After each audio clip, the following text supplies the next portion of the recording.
Welcome to the Recruiter Startup Podcast. My name's Dualta, and in this podcast series, I will be speaking to investors, advisors, entrepreneurs, and recruiters who are based all over the world, and we'll be discussing how to set up, scale, and operate a world-class recruitment company.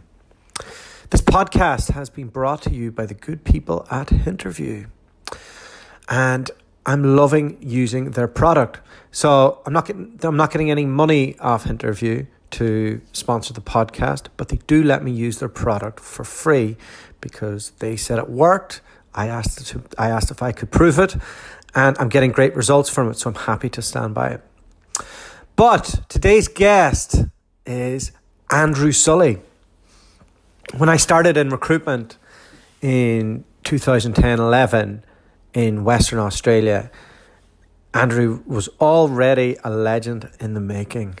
So fantastic story, young guy who's put his hand up for everything.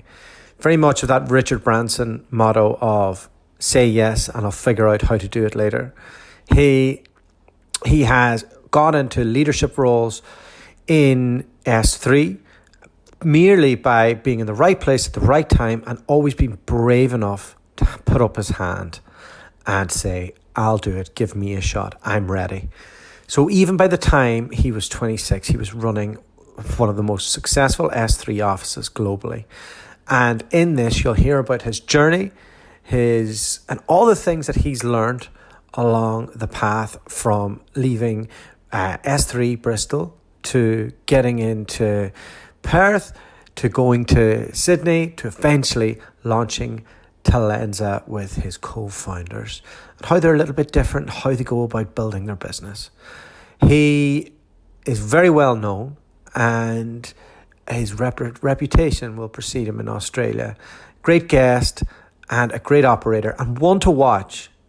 I suspect this could be an exit in 10 years' time.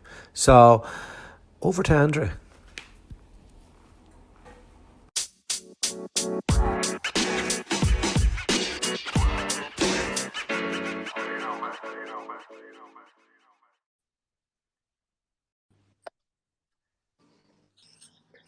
Andrew Sully, how are you?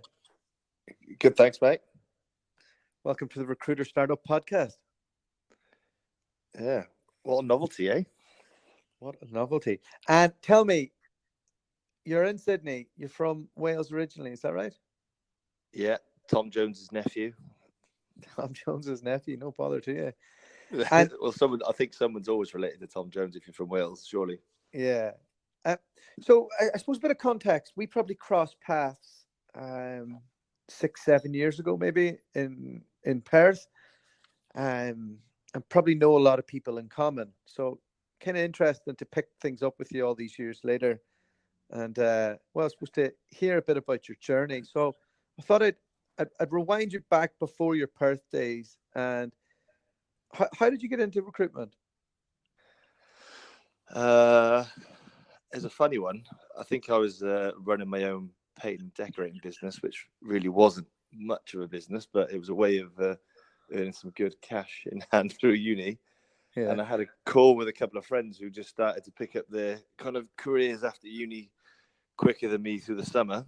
And all of them had kind of gone for sales jobs and turned down recruitment industry. But then they had said potentially it was something for me to look into. So I explored, interviewed at anyone that would, meet me for recruitment, and then I stumbled into S3, and that was it. Job done. And that was in Cardiff?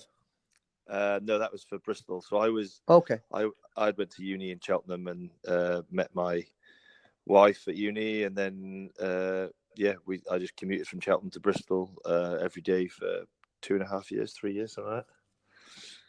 So you had a long and storied career with S3 for such a young man. What were those first few years like? And what year are we talking? Was it 2003, 2004? I would kick things off. So yeah, it was fun, and I think there was like as much as there's obviously some really good professional takeaways, it was actually just a really the easiest stepping stone from university life into a world where all of a sudden you are encouraged to go and take your clients out and drink with them, and you could actually expense it. So for me, probably the naivety and the green of it was that it was just an absolute fun place to be. And then it was probably in 3 to 4 months down the track where I was like, actually there's people around me that maybe aren't half as smart or actually half as engaging, who are earning some serious money here. Let's stop the fun, pull the finger out, and let's properly see where we can take it. So you got quite serious about it quite early on, eh? Yeah, and it was when I had interviewed, there was about 20 people in the room, I think, and I turned up on day one, and I think there's about 8 people, and I just assumed that there was people out on meetings and what have you. And then I think on my second day, I had said to my boss, I was like, "Where is everybody?" and he was like, "Oh yeah, we didn't tell you, but they've all left." And so I was like, okay, good. Where? And obviously pretty green naive. It was more, there a load of people had gone off, set up and stole a load of database and clients and what have you. And I would say actually that's the whole fundamental of my even experience and existence in recruitment. I've always ended up being almost like first man on the ground, or having to rebuild or build something. And it's kind of what I've always then fell in love with. And so when I was sat there, I was like, well, the most experienced person next to me had like 18 months experience. And my boss had kind of like got almost like, no one had told me when he was interviewing me, but he had never managed anyone in his life. And he was just a top biller in London and just got flown up, who was probably recovering from a few gambling and drinking incidents. So he was a Band-Aid. Yeah, it was complete. So, and I think then by the end of like month one, Matt Hall, who was in Perth as well, who would like come to Sydney and then come to Perth with me. He's in Boston now, isn't he? He's in Boston. Yeah, he started and he was like, hey, bud, it's very strong Valley accent. He's like, what's the go here? Like, who's training? And I had to basically train him on our systems, and no one had actually trained me at this point on systems. So, but that was all I knew, and it was just fun. And actually, when you look back now, you're like, oh, what a horrendous start to any kind of like rookie's experience. However, the flip side for me is that I wouldn't have changed it anyway, because I actually had to 100% learn on the job and just kind of go make it on your own. However, those people that were around me, those 2 experienced people, like some unreal sales skills that you probably would never have been taught if it was this like structured kind of coaching mentality of a boss. So, you got a definitely 101 very quick lesson of learn how to do the job by just observing. But I think if you couldn't observe and take it on board and make it your own, then it wouldn't have been right for you. So it was a very good, fun experience, and it's probably, it definitely made me, and I wouldn't have been here today without it. So it's a very untypical start to somebody's S3 culture, but it helped you fast track your career. How did you go? How did you make the Australian move happen? Walk me through that whole process. If I could be completely honest, this is probably sometimes on my own when doing with things. There was a guy called Justin Hughes, who I think is now the global COO. He was doing one of his road shows, and I think this is where they were coming into would have been, I think in 2005 they opened New York, and I put my hand up for it, and they were like, "Look, you've done nothing, son. We're taking basically the top guys that do banking in London." And you were like 23 at the time, were you? Yeah. And then when he had come, I think it would have been 2006 roadshow. They were like, "Look, we're going to go West Coast America. We're going to go Australia." And we're just doing that pitch because they just obviously IPO'd and had a load of cash, and it was just aggressive grow. And I think there would have only been a couple hundred people, and they were going to be like, 1,000 plus, somewhere in that ballpark. And I realized that, on a billing board, I was probably doing like 250 a year. So which is good for a regional office in the UK. So it was good. But I also knew there was many other people. And when he said he was like, well, they were going to do Australia first, there was so many people that put their hand up. And I just had to go, how do I architect a plan to fast track? And and my wife at the time was like a top real estate agent, and she had been approached about jobs around the world. And I just said to him, "Oh, look, mate, my wife's #1 real estate agent in the UK. She's been approached by jobs in Australia." And then straight away he was like, "Oh, brilliant! If you want to get there," it just kind of helped articulate a plan of putting me on a radar. And then and that was kind of really it. I just pushed my way to the top of the list and making sure I was going to be there no matter what. And I think probably that in itself, and I think that also knew that I'd helped like rebuild the permanent IT team in Bristol with a couple of other people, obviously, but I was worked away towards a senior con and just coached and mentored people and built clients for everybody else. And so really I probably had the right makeup to go and build something from scratch. And then where did you move? Was it Sydney first? Yeah. So I had luckily at just, I don't know what, there was a bit of gut feel that this seemed to be move very quick to go and open a business in Australia. In my head, I was like, this seems a bit fast. So I went out and interviewed with a few companies and just lined up a couple of jobs just so if I landed in Australia, because I never really been a bit of a traveler. I like to go and see and explore places, but I like to work, and I like to work in cities. That's what I like to see how things are done from business level upwards. And so actually I went traveling for 2 months. That was the plan, go to Thailand a few weeks and just see Australia for a few weeks and then start work. It was meant to be I think we were meant to start in like August 2007. And I got a call, when I was in Thailand, and they said, "Oh, look, there's been a few mishaps. We're not opening the office now till January." And they tried to say, like, they tried to persuade me to just actually travel more. But I said, no, I'd rather work for someone for 6 months and then figure out the lay of the land. And then I'll be in a better place to start, because I'd have 6 months experience ready for kickoff. And I think they were just scared I might not turn up. But I'd always knew that actually, given I understood the people potentially were going to be setting up the business, as long as I just did a bloody good job, I'd be like the third man on the ground. And it's quite a lot of foresight for a young man.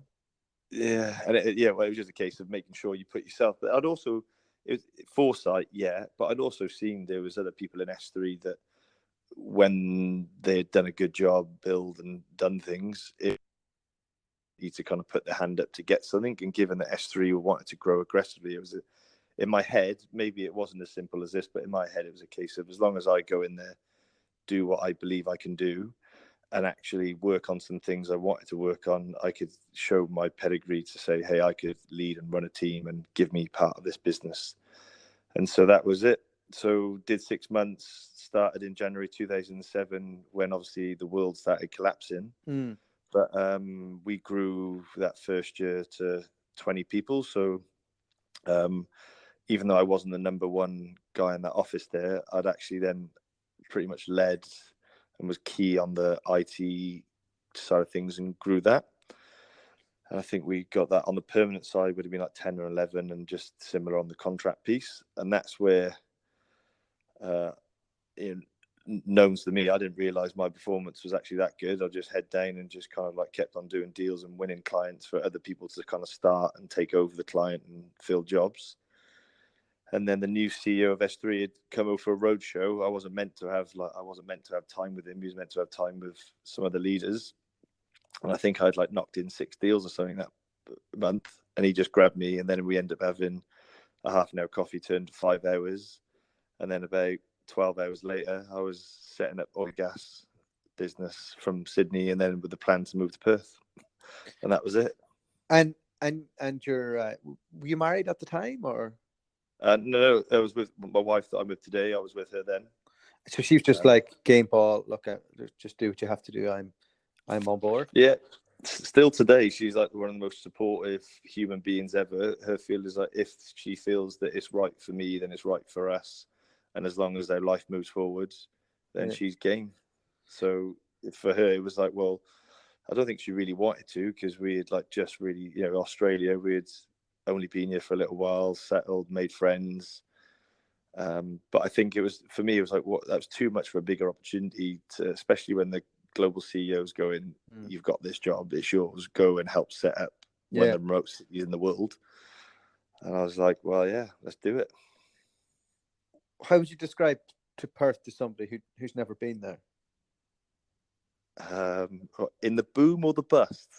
Describe. Let's not get ahead of ourselves. It is. I mean, I'd always say, I was even talking to someone from Perth today, and I said, look, I absolutely love the experience of living there, and I love the weekend downtime. For me, Monday to Friday, hectic, try and work as hard as fast as you can, and then have downtime on the weekend.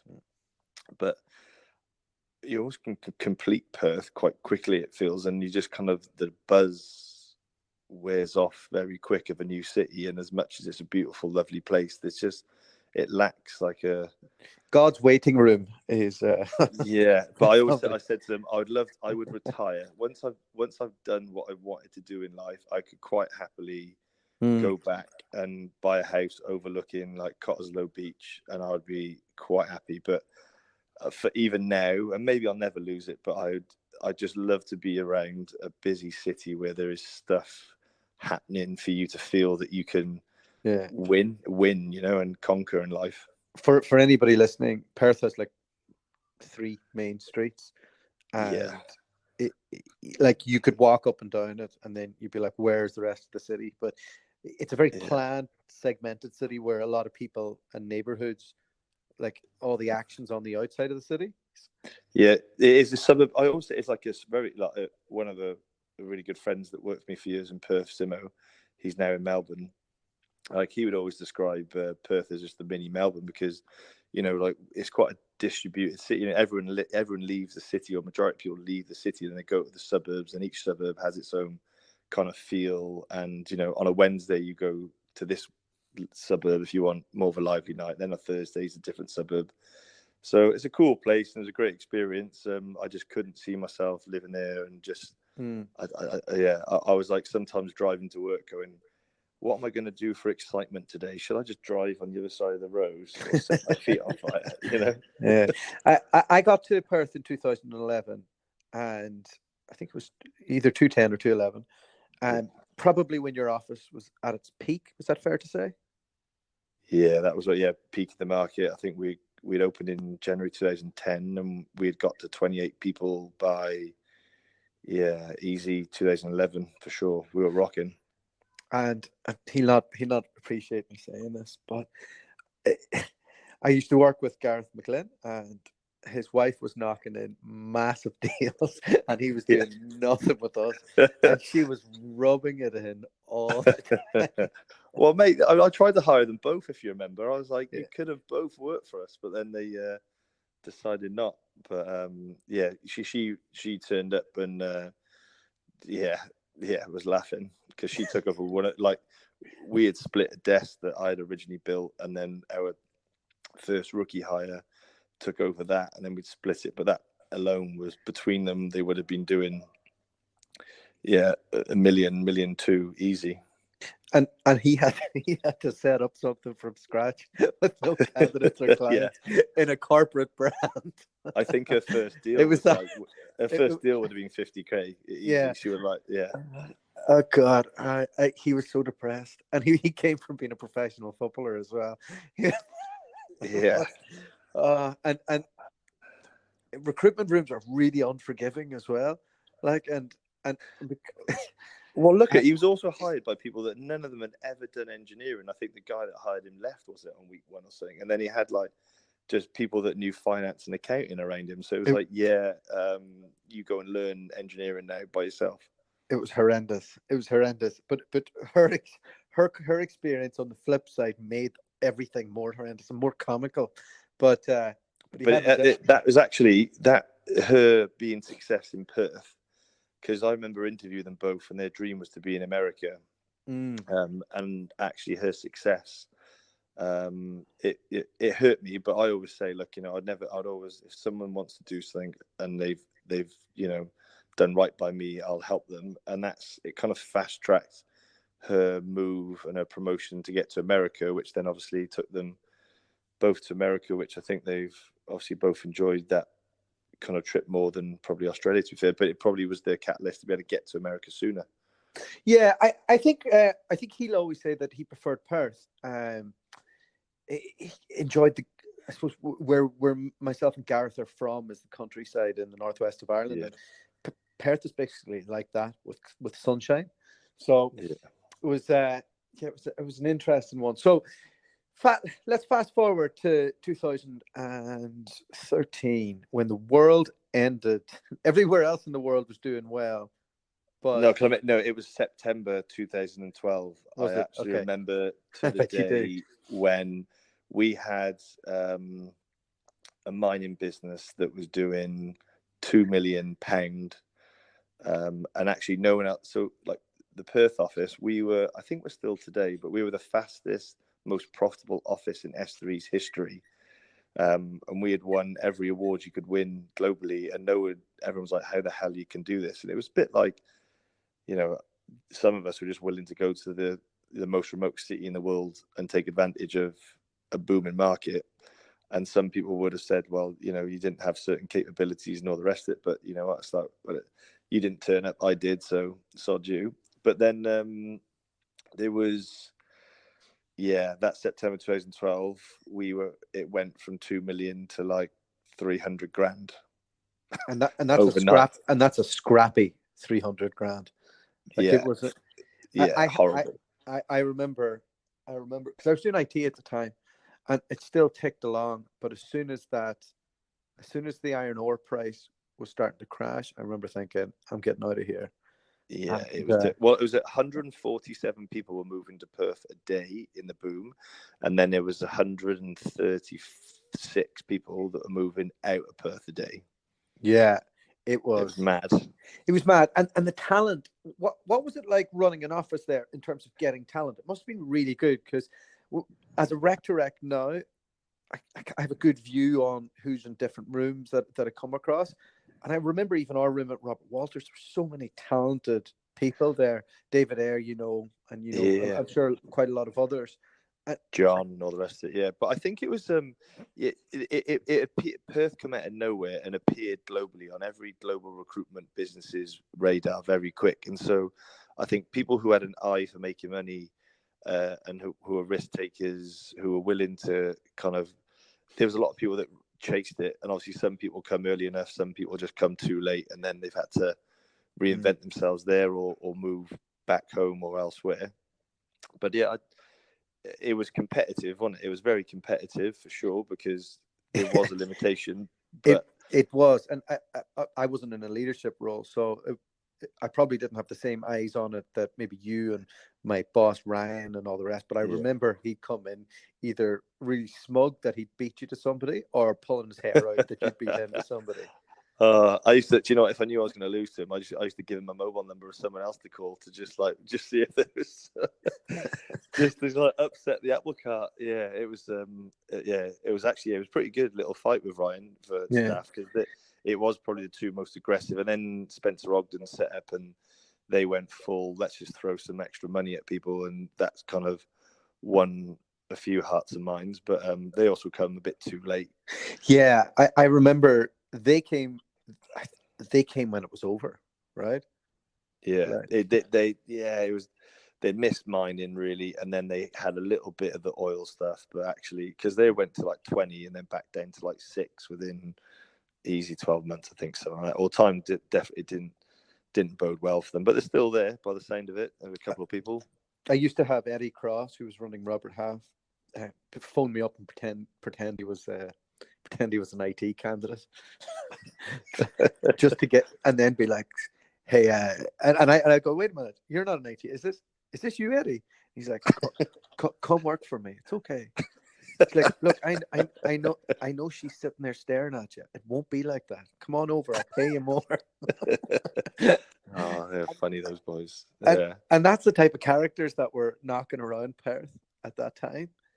Yeah, a fun place. So it was not, mate. It was it was great. But then even then, I think for us, I was starting to get itchy feet, and I was like really I was talking to people in America saying I'm up for putting my hand up, and they were a bit like, well, you're meant to be the number one in Perth. You can't just pick up and leave. But I was like, ship someone in. I'm ready to go. I'll go Asia. I'll go anywhere. And then oil started to really come off. And I think we had already, the writing was on the wall. And I think it was we either stay there with a team of 8 and 10 people, but really the global COO at the time was like, look, it wasn't really part of the strategy to have an 8 or 10 man office anywhere in the world. And so it was, all it takes is 2 people sick, 1 on holiday, a couple of people on a visit. You don't really have an office culture or a business. You have a lifestyle business. Yeah. And I was like, yeah, look, I'm done. I'm happy to go anywhere. And it just so happened to be that the guy that was running the East Coast was he was always there on a time lapse because his wife wanted to take their kids back to Bristol. Neil Willis-Stovall, I think they've now 100 staff in Bristol now. It's another good success story. But yeah, and so he was going, and it was a case of our IT business for some reason was failing or flagging, and engineering, oil, and all that stuff wasn't doing so good. So it was a case of easy go in, fix it, and start to grow it out again. Was your confidence hit at all at that stage? Because I can imagine not everybody would have wanted to move on, and you must have had to make some difficult decisions. And this is how easy it was. We had a meeting on the Thursday, and I think they were trying to, you could hear the room with the COO was just like trying to pretend to be gentle with the commentary. And I was like, Justin, let's close this fucker down, because I don't really want to be here. And if your number one guy is meant to be the key motivator in the room with 8-10 people, I really don't see this as fulfilling my ambition in life. And Perth, I'm over it.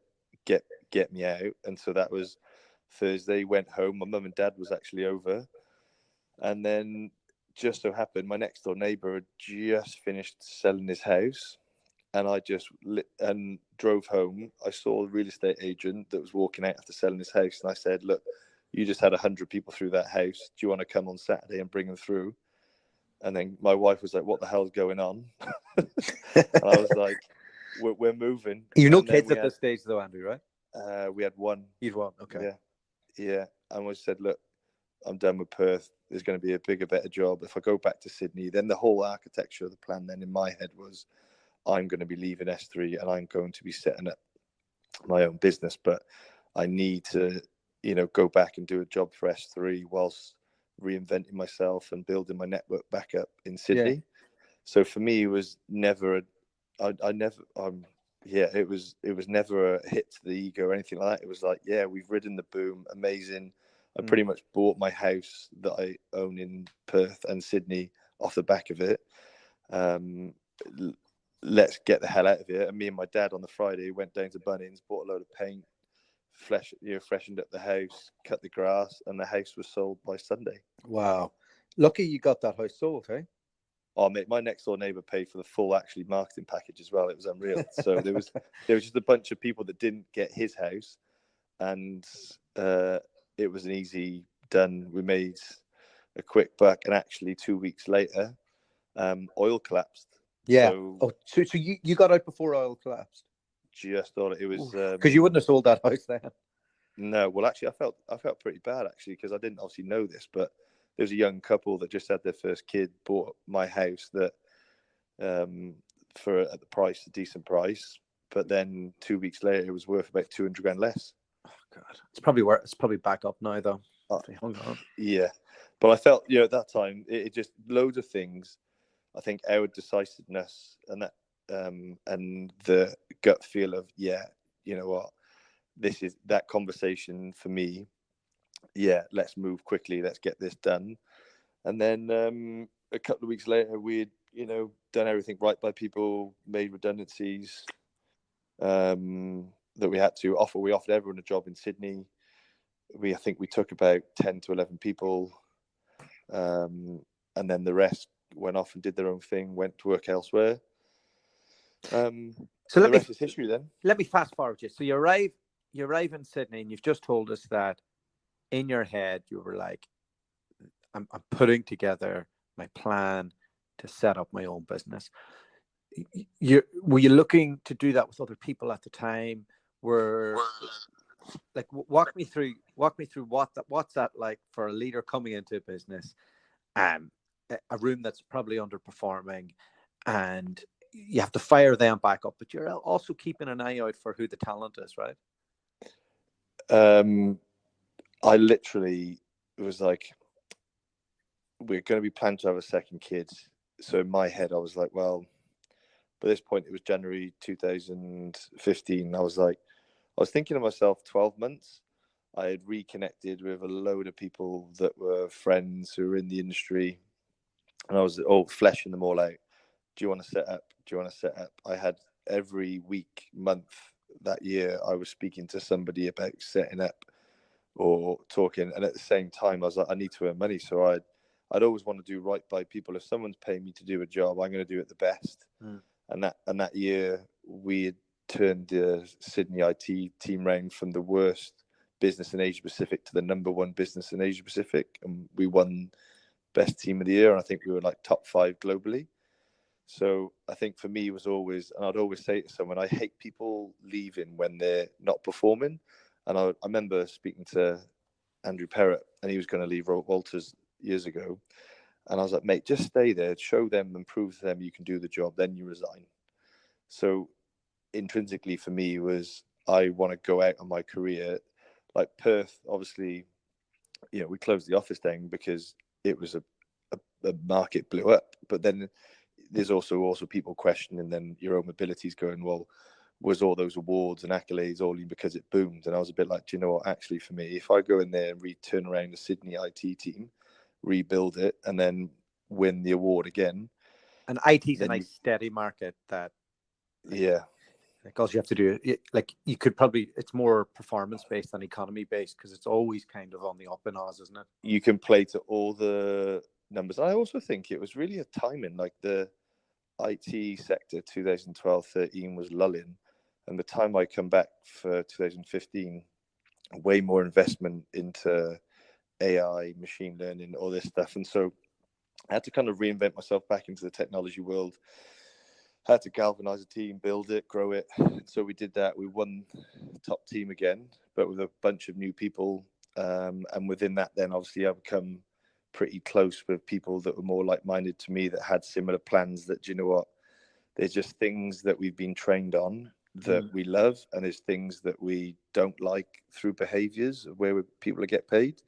And so, and I'd always been saying for the last 2-3 years to Justin, the global COO, I was like, make me redundant. I've been here like 10 plus years. I was just, if you need to get rid of a director in Asia Pacific, you can get rid of me. I was like, if I'm going out, I want to get some money. And I come close once to doing it, but then there was another director quit, and I was like, why have you just quit? Oh no.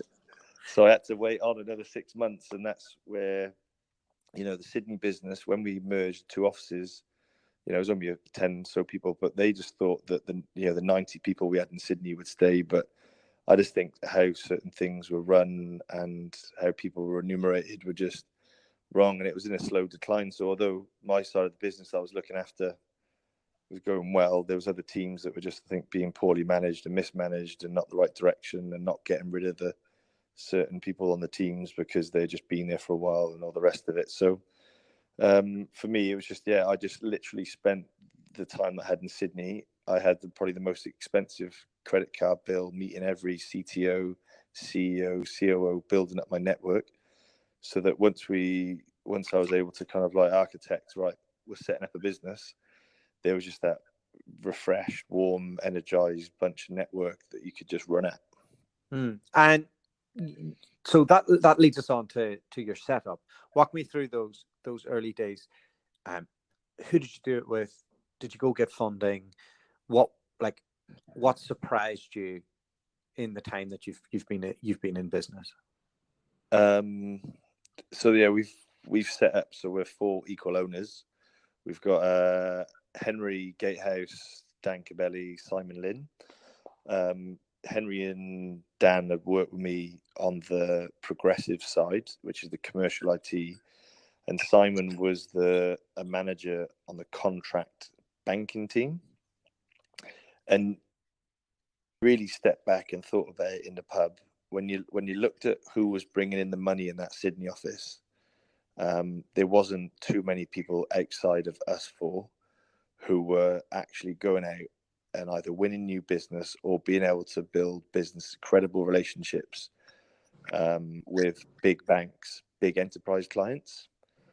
And, I remember just sitting there one day going, do you know what? I love S3, but they just keep doing the same stuff, hiring, really junior people and then allowing them to go and meet senior clients, or you just spent 6 months winning CBA. And then because you just get that one job called in, you get 20 people calling CBA. And within a week later, you're getting called by the senior HR going, you bunch of freaking, rabble. And you're just like, you try and control it, try and stop it. But because there's other managers that are paid on, stats and statistics and all the other fucking bullshit stats that S3 try and monitor to drive behaviors, causes all the wrong stuff with the clients. And so we were like, do you know what? We need to get out of this business and retain our credible relationships. We believe that there is a better, stronger way to be able to build a business in and around your relationships. Because I love it. For me, as a leader, I always went out there externally facing, trying to win clients for my team so they could work jobs. You're doing the job with them, allow them to earn money, allow them to develop. So for me, that was where the root of was, let's take all what we've been trained and we're good at, and let's build a business on that, and then cut some of those behaviors out in an environment that end up blowing up those relationships, and be true to ourselves. And so that was it, and that was the four of us done. And actually, we today just did a DISC assessment for our leaders, and it's funny actually, each of the four of us are in each component of a DISC. Which is very rare to find four people who are running the business that tick each box of a DISC. And this being probably one of the, we haven't fallen out. We've all had debates and discussions, but we get along and we just complement each other. Yeah, that's good. Me and Charlotte would be on the opposite ends of those DISCs, I would say. But yeah, luckily she likes to do the stuff I don't like to do. Yeah, well, that's what it is. It absolutely is the stuff we just play to each other's strengths, and the other one picks up stuff that none of us like, but actually they're really good at it as well. And what's the current headcount that you have? We had 24, so we've been going for 2 years. That's unbelievable growth, especially in Australia. How much it costs to hire somebody? Yeah, so 2 years is 2 full financial years, but effectively probably. It was at April. Yeah, it's 2 years and 3 months is exactly how we've been going, and we'll be just shy of 23 million revenue for our full second year, and so we would have done 33 million revenue in 2 years. Jesus, that's some serious money, eh? Yeah, it's been so in my head. I've done this. This would be my effectively fourth time, but my first time with our own money. It's my fourth time scaling the team over 20 plus people. So for me, I knew that we could do it, and especially with four of us, I thought it'd be relatively easy to do that. I think for the boys and their first experience of growing and scaling the business, I don't think they probably wouldn't have thought we'd be where we are, but they did believe in what we were doing. Yeah. But I think we're definitely in a stronger position financially because of our runner book and our contract focus that is enabling us that Brisbane office is opening officially as of the 1st of August, but we've started it. We make about 33% of our revenue in Brisbane. Oh, wow. And so we're officially putting, people on the ground. And so we're moving we've hired a guy in called Rory Gove. Yeah, he used to be the main guy in S3, didn't he? Or one of them? Yeah, he's one of the senior guys in S3. Really like-minded, client-led, really people-centric, values, trust, almost like, there's a lot of people in S3 that get connotations attached to them, but they're kind of like not really those connotations. And he's probably one of the only S3 directors globally that's had an equity buyout from the business he grew. So that's very hard to do. So he's a good guy. So he's going up there because his wife is from Brisbane. And then we're moving our top biller, Andy, who was our first hire, to go with him. Brilliant. To establish it. So Andy's kind of all built into our systems and processes and values and behaviors. And so he can help board that. And then he's going to get Simon every fortnight. Between me and Simon, we'll be traveling to Brisbane every fortnight to have a deal with the clients, hire the people, help him grow it and support him. Because we just want Rory to be externally facing, winning business as much as possible. And then we'll do as much as the back end and the grunt work, advertising for jobs, interviewing people, doing all those bits. And with that, just on directors who join your business, I know you like them to be commercially led, to go out and win business, but do you make them billable as well, or is that possible? No, so this was another article that I was someone was recording today for the RCSA. So we have a tagline called "Recruitment Done Differently." So I think if anyone went on our website at the minute, our website's irrelevant at the minute. It doesn't really say any of our values and behaviors and all the rest of it, because it was just something we knocked up in a pub 3 years ago almost, But recruitment done differently, and it's really the only reason we've gone with that is that we couldn't steal the old Bing Tang, same but different, because I just think that we're doing everything that everyone else is doing in recruitment, but we're just doing it just slightly different. Hence the recruitment done differently. What would you say it's slightly different? Like what? So put your finger on that for me, because two things: one internally and then one external. So the one internal thing is that I've always believed that the way that recruitment businesses pay their managers causes the wrong behaviors. Because I remember S3 saying, right, if you add another 5 headcount, I'll give you a 10 grand bonus. Because S3 globally had said, they were going to, in their share price, they were, on their markets and stuff, they said they were going to be a particular headcount. Mm-hmm. And part of that fell to hire in Perth. And I just didn't. I was like, I'm not hiring people with no desks and job flow. And I remember the disgust coming over emails and phone calls to me. My name was dirt, because I just wouldn't hire people just to hit the headcount within our region.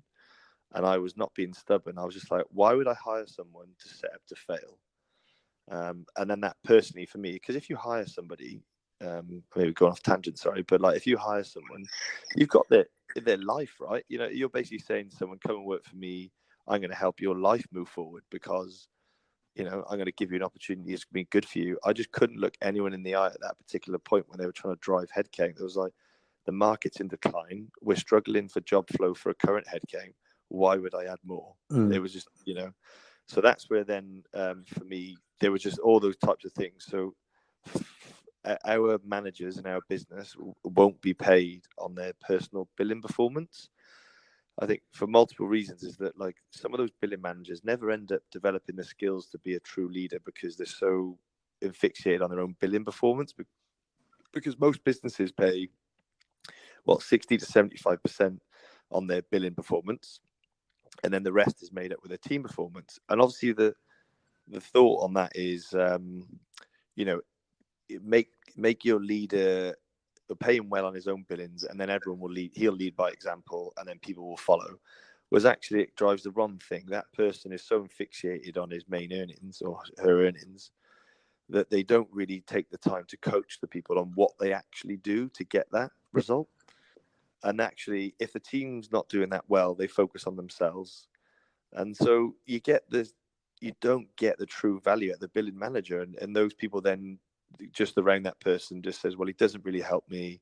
She doesn't really help me. They're never really there for me. I don't understand how they do the job. And then they leave.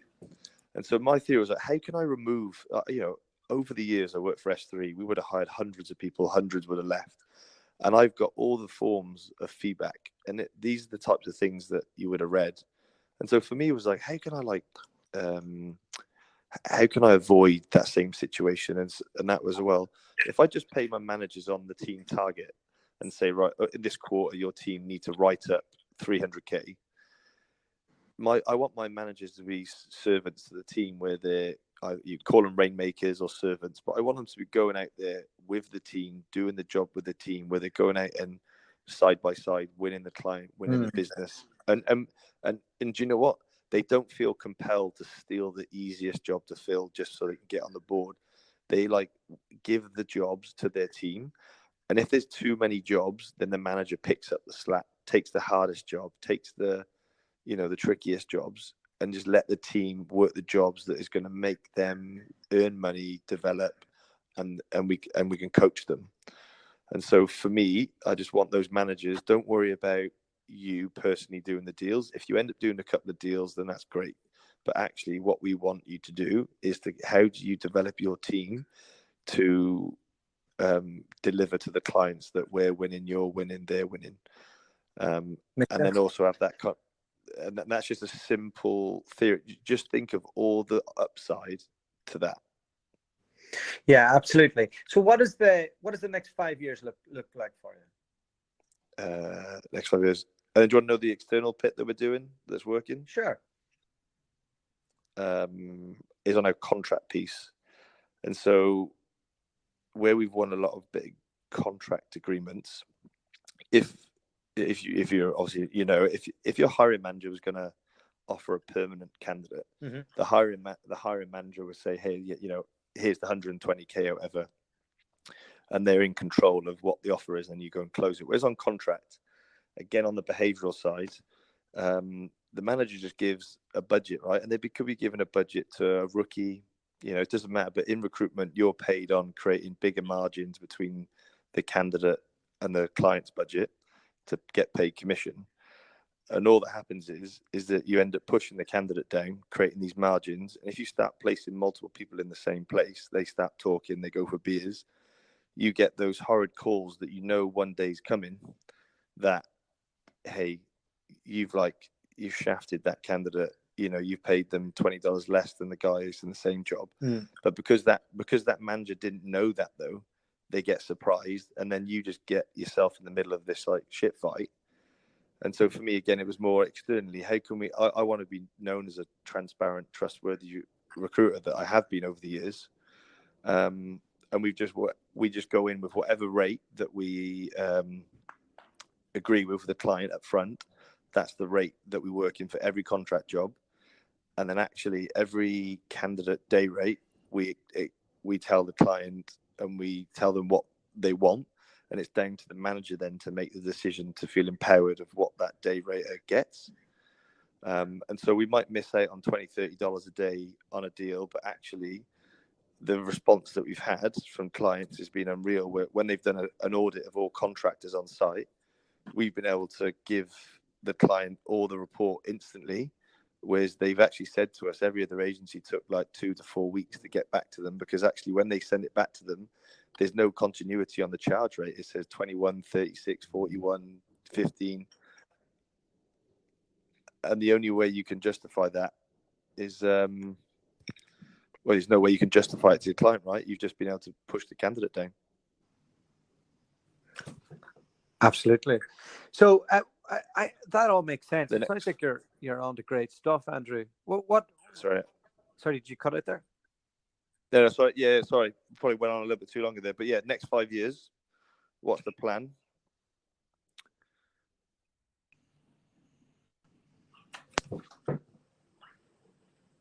Can you hear me? Yeah, sorry. I had a call come in there. Yeah, next 5 years. 1 second. Sorry, yeah. So next 5 years. So obviously we've got Brisbane office opening now. We need to, for the next year, bed that in. But this is where I guess the beauty of having the 4 owners comes in, is that Simon, for the past year, has been flying every fortnight to Brisbane, where we've created that run a book, revenue, clients, exposure, brand, and all that kind of stuff. And then we can, from day one, we've got a runner book that Rory can pick up from that pays for his business to be able to add 4 to 6 heads. Brilliant. Without, and now Simon for the next year will flip his travel, and he's going to be probably flying every fortnight to Melbourne, and then once a month, once every second month to Brisbane, as we hand over the clients to Rory and his team. And so over the next year, then, whilst we're bedding in Brisbane, Simon will be to and fro in, probably with a couple others as well from the Sydney office, including me, down to Melbourne to build out some of the clients that we have in Sydney and Brisbane to network down to Melbourne, but also win some new stuff. And the whole tipping point is if we can get to like a 15k runner book in Melbourne, then we'll hire, think about that, 750 grand then for a year that's going to be billing. So then by next financial year from July, we'll just hire a Melbourne director that will be given, he'll have the pot of money that's already coming in that will fund the startup. And that's kind of always, I remember that's really clever. Yeah. But that was like, I love the connotation to be able to say that I was the fastest, most profitable office in S3's like startup world for Perth. And I was kind of like, always like, how do we go about doing that in our own world? Well, yeah, if you've got 4 directors, 4 owners, if you just point that one down towards your new ventures, you just build up a pot of cash that's going to be there for day one with the director, with job flow, clients, and then bang. So I don't have, I'm not that nervous about growing the Australian business, but I'm sure something will happen. And then the plan is that by the end of next year, so by January 2021, we would have opened or started the American business. Fantastic. And then myself, I would like to go personally, but it doesn't have to be me. But I do like the growth stuff. But the whole plan is then we could bring someone in externally to be like an MD, CEO of Australia, or by that point, a couple of the leaders in our business could have stepped up to be able to do that role. And then myself, Henry, or Dan will go, all 3 of us will go to America, and then we'll incubate America just like we did Australia.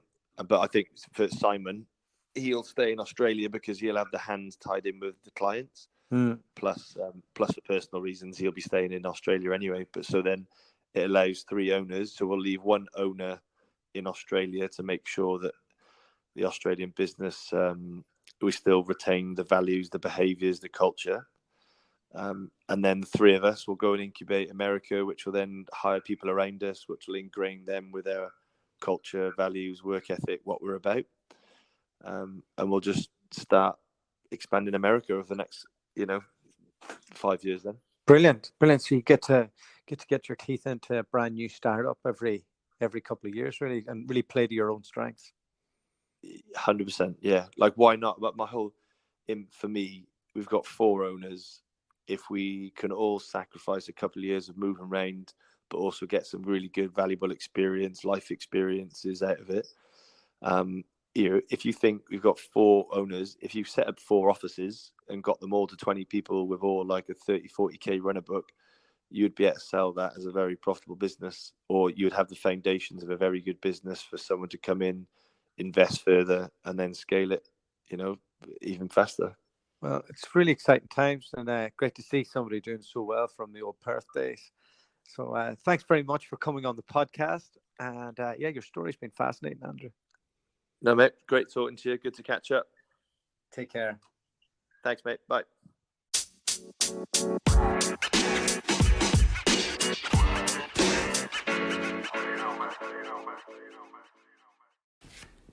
Really enjoyed catching up with Andrew and reminiscing about those glory years in Perth where it was just a very easy place to make a lot of money as a recruiter.